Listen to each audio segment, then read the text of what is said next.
अस्सलाम वालेकुम dear students, कैसे हैं आप? ठीक हैं। जैसा कि आपको पता है कि फेडरल बोर्ड के अंदर 9th क्लास की जो मैथमेटिक्स है उसका पेपर है 1 अप्रैल 2026 को, यानी बुध को पेपर आपका होगा। ठीक है, और आज मैं सॉल्व करूंगा 2025 का जो फाइनल एग्जाम में मैथमेटिक्स का पेपर आया था उसके MCQs। ठीक है, आपको ट्रिक्स भी बताऊंगा ताकि आप टाइम ज़ाया किए बगैर सही तरीके से कंफर्म करके अपने आंसर्स ठीक कर सके वहां पर इंशाल्लाह। तो ये पेपर है, ये MCQs हैं 15। जैसा कि आपको पता है कि मैथमेटिक्स के 15 MCQs होते हैं और ये हम सॉल्व करेंगे। और मैं पेपर वैसे गो थ्रू कर देता हूं, ये बाकी आप खुद ट्राई कर लीजिएगा कहां कहां से आए हैं, इनके जो रिलेटेड क्वेश्चंस हैं एक्सरसाइज में उनको भी आप कर लीजिएगा। ठीक है, और इसके बाद मैं इंशाल्लाह मॉडल पेपर को भी सॉल्व करूंगा, उनके भी MCQs में सॉल्व करूंगा। और मैं लॉन्ग और शॉर्ट क्वेश्चन सॉल्व नहीं कर रहा due to lack of time.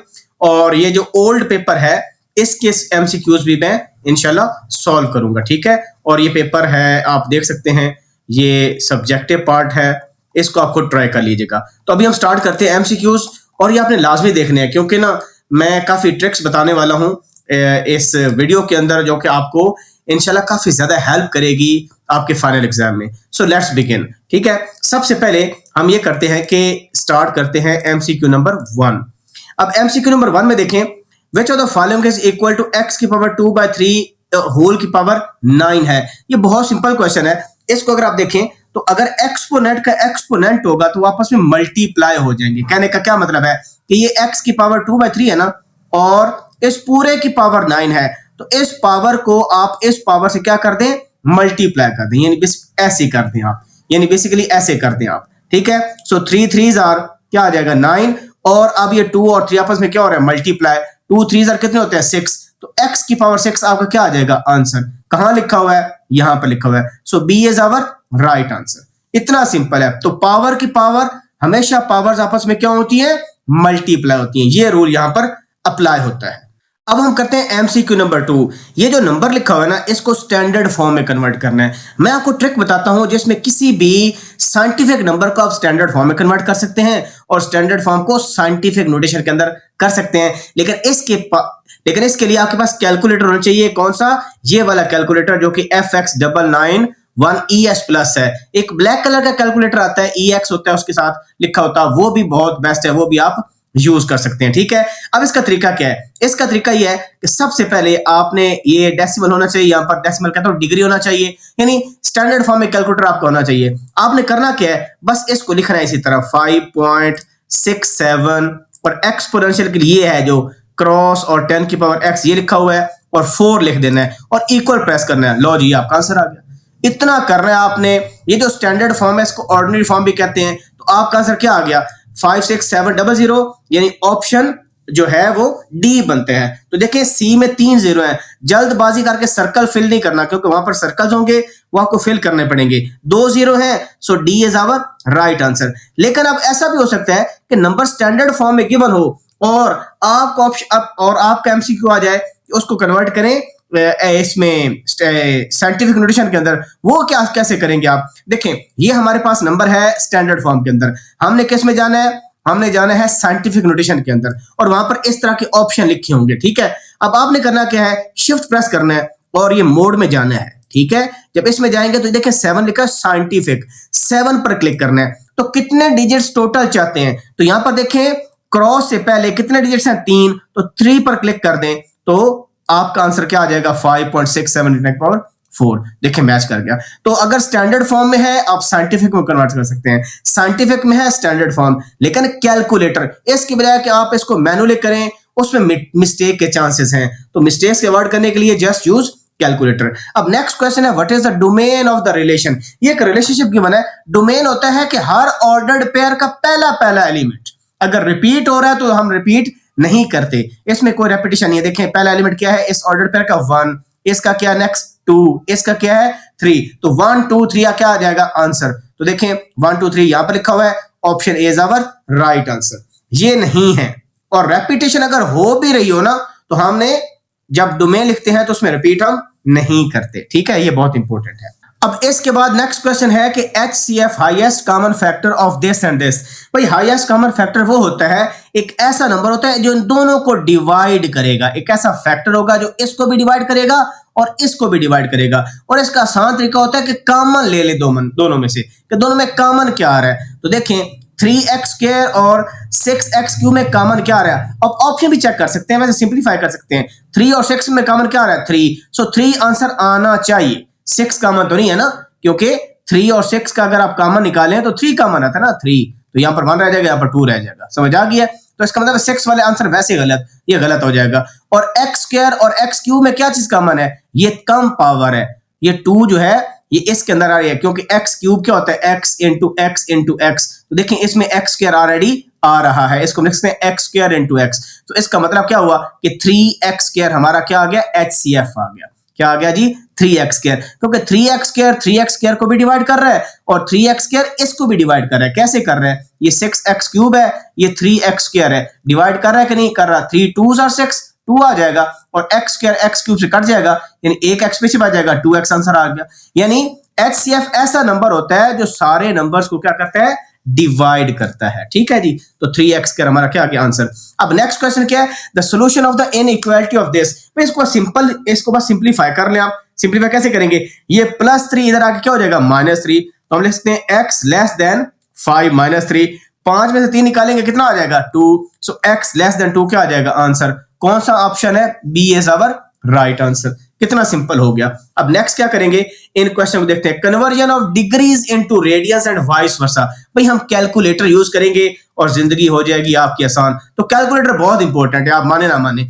अच्छा, अब इसमें अलग ट्रिक है। अब वो ट्रिक क्या है, पहले मैं मोड में जाता हूं, और बल्कि मैं इसको ऐसे करता हूं, शिफ्ट मोड, बल्कि कैसे करते हैं, इसको शिफ्ट करते हैं और मेरे ख्याल में क्लियर करते हैं। यहां से एक ऑप्शन होता है क्लियर का, ये मेरे ख्याल में है, वैसे क्लियर का 9 होता है, हाँ 9। शिफ्ट करेंगे और ये करेंगे और 3 करेंगे, ये हमारा से रीसेट हो जाता है। ठीक है, AC प्रेस कर देंगे तो रीसेट हो गया। सही है जी, इससे हमारा कैलकुलेटर क्या हो जाता है, रीसेट। अब मैं आपको तरीका बताने लगा हूं, डिग्री को रेडियन में कन्वर्ट कर सकते हैं और रेडियन को डिग्री में इजीली कर सकते हैं, कोई मसले की बात ही नहीं है। अब बड़ा इंपॉर्टेंट पॉइंट, पहला जाना किस में है, जाना है रेडियन में। तो पहले हम इस डिग्री को रेडियन में कन्वर्ट करेंगे। क्या तरीका है, शिफ्ट प्रेस करेंगे और मोड में जाएंगे और यहां पर देखें रेडियन कहां पर है, नंबर 4 पर क्लिक कर देंगे। ये काम पहला करना है। नेक्स्ट काम क्या करना है, ये जो नंबर लिखा होगा वो लिखना है, 60 लिखा हुआ है, 60 लिख देंगे। और है क्या, डिग्री। तो यहां पर देखें ये क्या लिखा हुआ है, डिग्री, और ये एरो बना हुआ है, तो इस पर क्लिक करना है, यानी आंसर वाले पर क्लिक करना है हमने। लेकिन ऊपर कलर क्या है, ऊपर कलर शिफ्ट वाला है, ऑरेंज। तो शिफ्ट प्रेस करेंगे और इस आंसर पर क्लिक करेंगे, यानी बेसिकली हम डिग्री में जाना चाहते हैं। जब इस पर क्लिक करते हैं, ये ऑप्शन बताते हैं आपको, ये 0 शो करता है डिग्री को, R शो करता है रेडियन को, लेकिन नंबर किस में गिवन है, डिग्री में। तो 1 प्रेस कर देना है। तो ये हमारा हो गया 60 डिग्री। ये क्या हो गया, 60 डिग्री। अब हमने जाना किस में है, हमने जाना तो रेडियन में था, अब हमने सिंपली इक्वल प्रेस कर देना है। क्या कर देना जी, इक्वल प्रेस। देखें क्या आ गया, π/3। कितना सिंपल हो गया। तो कौन सा आंसर आ गया हमारा, option B is our right answer. किसी भी डिग्री नंबर को आप रेडियन में इजीली कन्वर्ट कर सकते हैं। इसके बजाय कि आप कहें जी हमने रेडियन में जाना है तो π/180 से मल्टीप्लाई करें, उसमें एरर का चांस भी है। ये तो छोटा नंबर है ना, हो सकता है कुछ 78 79 इस तरह का आ जाए, जिसमें डिवीजन हो रही हो, कटिंग हो रही हो, तो वहां पर एरर का चांस है। ठीक है, अदरवाइज तो π/180 से मल्टीप्लाई करें इस नंबर को तो इजीली आ जाएगा। लेकिन आपने क्यों काम करना है, जब कैलकुलेटर ही कर रहा है तो आपको क्या जरूरत पड़ी करने की। अब हम वाइस वर्सा करते हैं। वाइस वर्सा का मतलब कि हमारे पास अगर रेडियन में नंबर है और डिग्री में क्या आएगा वो करने के लिए। अब देखिए रेडियन से डिग्री में जाना है तो शिफ्ट प्रेस करेंगे, पहले मोड डिग्री में होना चाहिए, क्योंकि जिसमें जाना है उसमें पहले हम अपने मोड को लिखेंगे, सेट करेंगे। अब हमने नंबर डालना है रेडियन में, तो लिखेंगे π/3, ये शिफ्ट और ये पाई लिखा हुआ है, पाई लिखा, ये डिवाइडेड बाय 3 लिखा। और जब हमने ये लिख लिया, अब बड़ा इंपॉर्टेंट पॉइंट है कि अब हमने रेडियन लिखना है। क्या लिखना है जी, रेडियन। वो रेडियन कैसे लिखेंगे, ये देखें, शिफ्ट प्रेस करेंगे, दोबारा जाएंगे यहां पर और किस में जाना है, रेडियन में। तो ये 2 प्रेस कर देंगे। क्या कर देंगे, 2 प्रेस। ये हमारे पास आ गया और अब हम इक्वल प्रेस कर देंगे। देखें क्या आ गया, 60 आ गया कि नहीं आ गया। तो कर्सर यहां पर ले जाना है, आपने कर्सर आगे ले जाना है, तब मैंने यहां पर लिखा था, ये बहुत इंपॉर्टेंट है, नीचे R नहीं लिखना। ठीक है, तो देखें मैंने रेडियन नंबर लिया और डिग्री में कन्वर्ट कर दिया। लेकिन पहले क्या किया था, पहले मोड में जाकर डिग्री को सेट किया था मैंने अपना, ठीक है जी। तो बस इससे आपकी क्या हो जाएगी कन्वर्जन, लाइफ होगी आसान। अगर लिखा हुआ है if the bearings of B from A is 135 degree what direction is it, तो आपको पता है ये जो बेरिंग्स होते हैं ना ये आपकी नेविगेशन में यूज होते हैं, यानी जो डायरेक्शन की मेजरमेंट है उसमें यूज होते हैं। और इसमें क्या रेफरेंस होता है, नॉर्थ, आपके पास सिर्फ नॉर्थ डायरेक्शन होती है। इस तरह आपके पास देखिए ये नॉर्थ होता है और ये साउथ होता है, ठीक है, और ये क्या होता है, ये ईस्ट होता है और ये वेस्ट होता है। तो बेरिंग्स ऐसे काम करते हैं कि आपके पास ए और बी वो दो पॉइंट्स होते हैं और north with respect to major होते हैं, और ये 0 डिग्री को शो करता है, ये 0 डिग्री होता है, ये 90 डिग्री होता है, ये 180 डिग्री होता है और ये 270 डिग्री आपके पास होता है, ठीक है जी। तो एंगल क्या गिवन है, एंगल गिवन है 135 degree from of B from A, तो इधर ए या इधर बी है, तो 135 डिग्री हमने देखना है आएगा कहां पर, तो यहां पर 90 डिग्री है, यहां पर 180, तो इसके दरमियान 135 आएगा, यानी एंगल कहीं यहां पर आता है, ठीक है, यानी यहां से लेकर यहां तक आपके पास 135 डिग्री बनता है। तो ये डायरेक्शन क्या बन रही है, ये साउथ ईस्ट बनती है। कौन सी डायरेक्शन बनती है, साउथ ईस्ट। देखिए हम इस डायरेक्शन में क्लॉकवाइज मूव कर रहे हैं, किस डायरेक्शन मूव करते हैं, बेरिंग्स में नेविगेशन या डायरेक्शन के लिए हम क्लॉकवाइज डायरेक्शन में करते हैं मूव। तो क्लॉकवाइज में जो पहले ये पोल आएगा ना ये साउथ ऑफ ईस्ट है, यानी ईस्ट का साउथ है, तो इसको साउथ ईस्ट भी कहते हैं या साउथ ऑफ ईस्ट भी कहते हैं। तो एस ई आपका क्या आ जाएगा, answer B is our right answer. तो इसको आपने हमेशा ऐसे करना है। अगर कोई क्वेश्चन आता है two triangles have equal corresponding angles are called, भाई अगर एंगल बराबर है ना तो ट्राइंगल्स होंगी सिमिलर ट्राइंगल्स। कौन सी होंगी, सिमिलर। अगर कोरस्पॉन्डिंग एंगल्स इक्वल है देन ट्राइंगल्स आर सिमिलर, यानी अगर आपके पास देखें ये ए है, ये बी है, ये सी है, ये आपके पास लेट्स से एंगल अल्फा है, ये बीटा है, या बीटा 1 है, ये गामा 1 है, और एक बड़ी ट्राइंगल ऐसे करके बनी हुई है, ठीक है, और ये जो एंगल है ये अल्फा 2 है, ये एंगल अगर आपस में बराबर है, यानी बिल्कुल कहते हैं ये भी अल्फा 1 है, ये भी बीटा 1 है और ये भी गामा 1 है, ये अल्फा बीटा गामा कह दें, यानी ये एंगल इसके बराबर है, ये एंगल इसके बराबर है, ये एंगल इसके बराबर है। ऑल दो ट्रायंगल्स बड़ी बड़ी आपको लग रही हैं तो ये हमेशा सिमिलर ट्रायंगल्स होती हैं। इसका मतलब होता है जो साइड्स की रेशियो है वो क्या होती है, हमेशा बराबर होती हैं। This is very very important. तो अगर साइड्स बराबर हैं तो वो फिर आपकी कंग्रुएंट ट्रायंगल्स होती हैं, लेकिन अगर कोरस्पॉन्डिंग एंगल्स इक्वल हैं तो सिमिलर ट्रायंगल्स होती हैं। नेक्स्ट है which of the following identities are correct. इसमें फार्मूले आपने बस याद करने हैं, ठीक है। अगर याद नहीं भी करते कैलकुलेटर से भी आप कर सकते हैं। मैं आपको क्या बताऊं कैलकुलेटर का कितना काम होता है, बड़ा मशहूर फार्मूला साइंस क्या थीटा प्लस कॉस क्या थीटा इज इक्वल टू 1। तो इसका आंसर वैसे ये है, लेकिन आप हैरान होंगे कि फार्मूला अगर चेंज हो जाए तो कैलकुलेटर आपका कैसे काम आएगा। ये देखें, बड़े काम की बात बताता हूं आपको। ये देखें क्या लिखा हुआ है, साइंस क्या थीटा प्लस कॉस क्या थीटा, लिखूंगा साइन और थीटा। अच्छा अब ये थीटा है ना, जो थीटा मर्जी ले लो यार, 0 30 डिग्री 45 60 90 135 या 150 180 जो दिल करता है आप एंगल ले लें। तो आसान एंगल क्या होता है, 0 और 90। बस कैलकुलेटर के सारे आसान होते हैं, जो दिल करता है ले लो। मैं डायरेक्ट से 0 लेता हूं तो साइन 0 कॉस स्क्वायर, क्योंकि थीटा कोई एंगल दोनों में सेम है ना, कुछ भी ले लिया, प्लस कॉस स्क्वायर थीटा, तो कॉस 0 लिखा और इसका लिया स्क्वायर।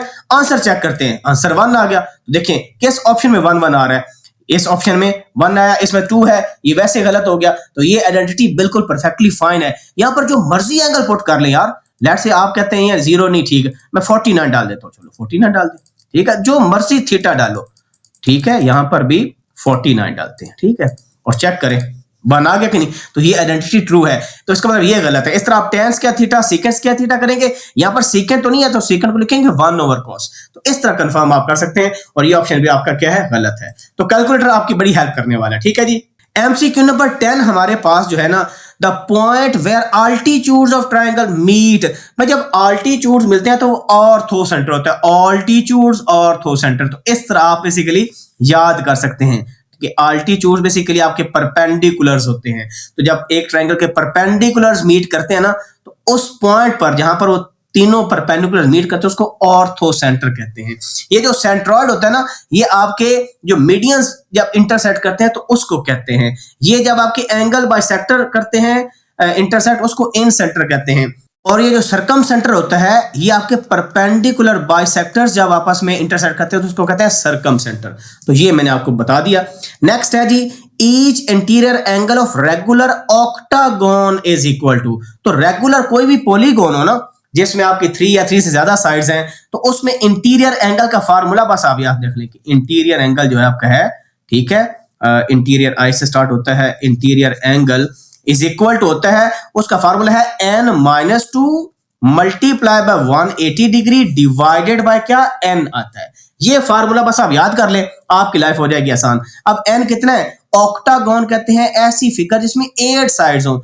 n क्या है, नंबर ऑफ साइड्स। 8 पुट करें, 8 - 2 हो जाएगा 6 डिवाइडेड बाय कितना, 8 मल्टीप्लाई बाय 180 डिग्री। बस कैलकुलेटर निकालें क्योंकि एट टाइम्स अगर आप खुद करेंगे तो मिस्टेक का चांस बहुत ज्यादा है, ठीक है। तो ये कभी खुद ट्राई ना करें, कैलकुलेटर से हमेशा कैलकुलेशन परफॉर्म किया करें।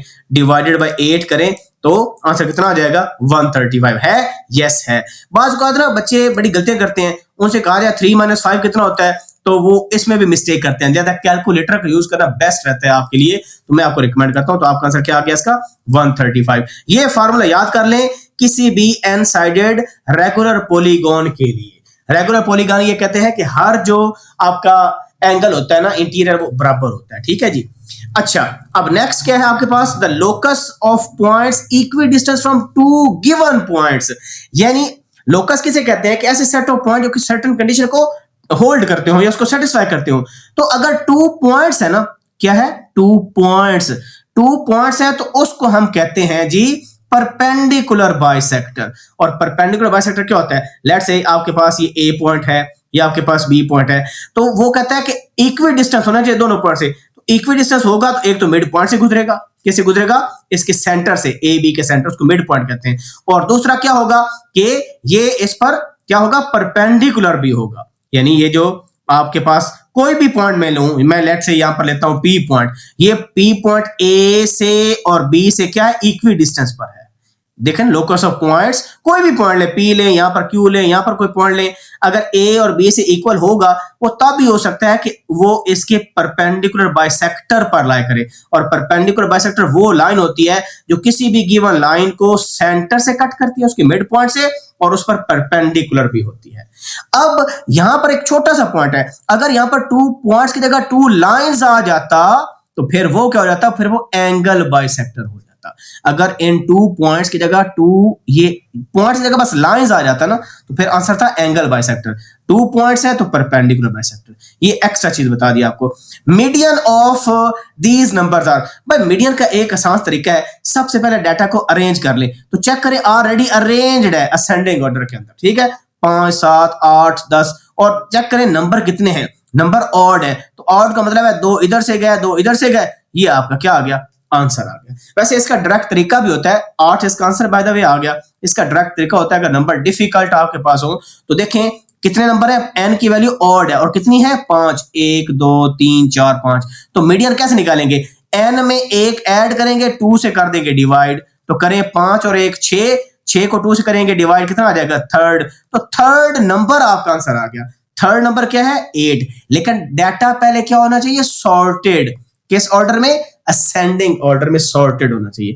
लेकिन अगर एन हो इवन तब मीडियन क्या होता है, 2 पॉइंट्स की एवरेज होती है। मिसाल के तौर पर आपके पास ये नंबर होता है 5 7 8 और 10। अब यहां पर देखें, यहां पर एन इवन है। अब इस केस में क्या करेंगे, जो सेंटर वाले 2 नंबर हैं उनको हम क्या करेंगे, ऐड करके 2 से डिवाइड करेंगे। यानी अगर एन आपके पास है ना, ये है ना, तो एक काम हम करेंगे n/2, तो n/2 करेंगे, दूसरा नंबर आ जाएगा। और एक काम हम करेंगे n+2/2, यानी n कितना है 4, 4 + 2 6, 6/2 3। तो ये, तो इसका मतलब सेकंड और थर्ड नंबर को ऐड करो, ये सेकंड है ये थर्ड, इसको ऐड करो और 2 से क्या करते हो, डिवाइड, यानी इनकी एवरेज लेनी है। तो 15 8 7 15 होता है, 15 से 2 से डिवाइड करेंगे 7.5 आंसर आ जाएगा। वो मीडियन होगा जब n क्या होता है, टोटल नंबर इवन होते हैं तो उसमें एवरेज ली जाती है। और अगर ऑड हो तो अरेंज करें और सेंटर नंबर आपका आंसर आ जाएगा। Probability of drawing a heart from a deck of 52 cards. भाई आपके पास ताश के पत्ते होते हैं ना, और टोटल कितने होते हैं, 52 होते हैं। अब ये जो हार्ट है ना, इसमें आपके पास 4 डिफरेंट कलर्स होते हैं।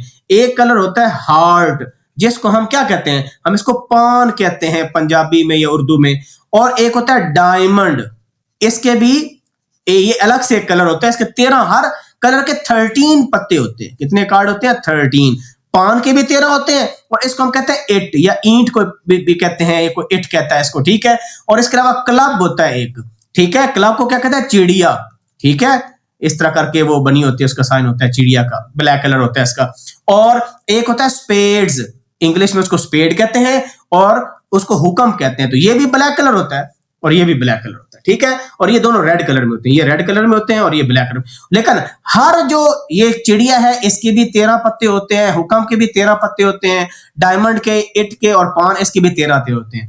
तो वो कहता है कि 52 कार्ड में से कोई हार्ट पिक करें। भाई हार्ट जो पान के पत्ते हैं टोटल कितने हैं? 13। तो 13 में से कोई पत्ता भी आ सकता है, तो प्रोबेबिलिटी कैसे निकलती है? जो टोटल आउटकम्स है वो कितनी है? 52 कार्ड्स है। वो कहते हैं हम कार्ड को पिक करें, कोई हार्ट आए, भाई इन 13 में से कोई एक आए, तो क्या प्रोबेबिलिटी होगी? Probability is equal to 13/52। ये फेवरेबल आउटकम्स होते हैं। वो कहता है जो आप कार्ड उठाओ ना वो हार्ट होना चाहिए, और हार्ट कितने हैं? 13, और टोटल कितने हैं? 52। तो 13 डिवाइडेड बाय 52 आपका आंसर आ जाएगा। इसको सिंप्लीफाई करेंगे, 13 चौक 52 होता है, तो 1/4 क्या आ जाएगा? आंसर। कैलकुलेटर यूज कर ले अगर आपको भी नहीं आती, इसमें कोई शेम की बात नहीं है कि मैं जी कैलकुलेटर यूज कर रहा हूं। फिर क्या हुआ, आप कैलकुलेटर यूज कर रहे हैं, देखें कंफर्म करने के लिए 1/4 आंसर आ गया। तो 1/4 कहां लिखा हुआ है? ये आपका क्या आ गया? आंसर। इसी तरह यहां पर हार्ट की जगह डायमंड होता ना, फिर भी ये आंसर आता, और डायमंड की जगह क्लब होता फिर भी आंसर, या स्पेड होता फिर भी आंसर होता, ठीक है। इतना सिंपल है ये। और इसके बाद relative frequency of 8 successes out of 40 trials. Total trials कितने हैं भाई? 40, वो लिख ले नीचे। और सक्सेसेस कितनी है? ये फेवरेबल आउटकम्स है, वो 8 है, और ये टोटल ट्रायल्स हैं, तो 8/40 आपका क्या आ गया? आंसर। बस सिंपली डिवीजन कर लो यार कैलकुलेटर से, आपकी जिंदगी आसान हो जाएगी। देखें 8/40 क्या करना है? 8/40 ये किया, ओहो 8 लिखा ही मैंने नहीं है, ये 8/40। आंसर कितना आ गया? 1/5। That is nothing but 0.2। सो 0.2 आपका क्या आ गया? आंसर। तो मैंने इस वीडियो में कोशिश की कि आपको सारे एमसीक्यूज कराए और कैलकुलेटर हैक्स भी बताए, ठीक है ना। प्रोबेबिलिटी भी समझा दी, आपको बाकी चीजें भी समझा दी, और ये ज्योमेट्री ट्रिग्नोमेट्री की चीजें भी समझा दी, और कैलकुलेटर कैसे यूज करना है वो भी बता दिया, कन्वर्जन भी बता दी। तो फिर भी कोई चीज समझ ना आए मुझसे लाजमी पूछना है। और जो अगला पेपर होगा वो जो मॉडल पेपर है वो इंशाल्लाह मैं करूंगा सॉल्व। अपना ख्याल रखें, कोई क्वेश्चन हो जरूर ask in the comment section. मुझे दुआ में याद रखना है आपने। अल्लाह हाफिज नासिर।